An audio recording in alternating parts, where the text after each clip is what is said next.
Good afternoon, Rushmere, and welcome to Mr Neary's challenge of the day. Now, today's challenge is a really good and fun challenge for all of the family or household to take part in if they want to.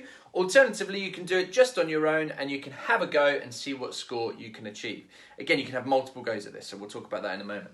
Now, today's challenge is called Tin Targets. And the reason why it's called Tin Targets is because for this activity or challenge, you're going to need 6 pieces of paper. Now, we'll talk about those in a moment, and you will also need a tin of food.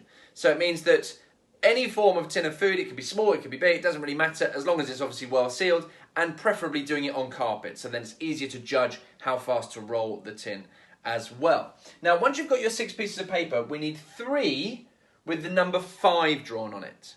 We need 2 with the number 10 drawn on it, and 1 with the number 20 drawn on it. And I'd like you to lay them out just as I have here. So we've got the 5s at the front, 10s in the middle, and then 20 right at the end, because this is going to be your scoreboard. So it means that what you've got to do is you've then got to distance yourself however far you want to away. It can be 1 metre, 2 metre, 3 metres, depending on the space you've got. And you're going to roll the tin along the floor and try and land it, okay, on one of those targets. Now you're going to have 5 goes or throws each player. Now, if you land right in the centre here, between the 2 targets, it means unfortunately we do not score any points.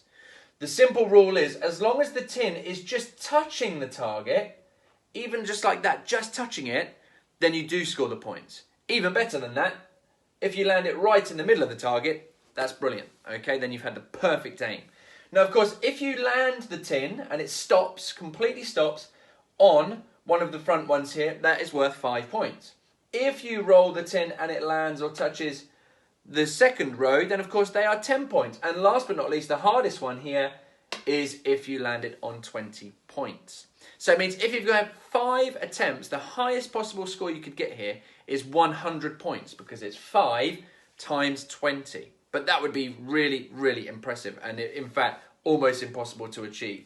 So therefore, realistically, if we can score anything around 20 to 25 points, that would probably be a realistic target for us to try and achieve.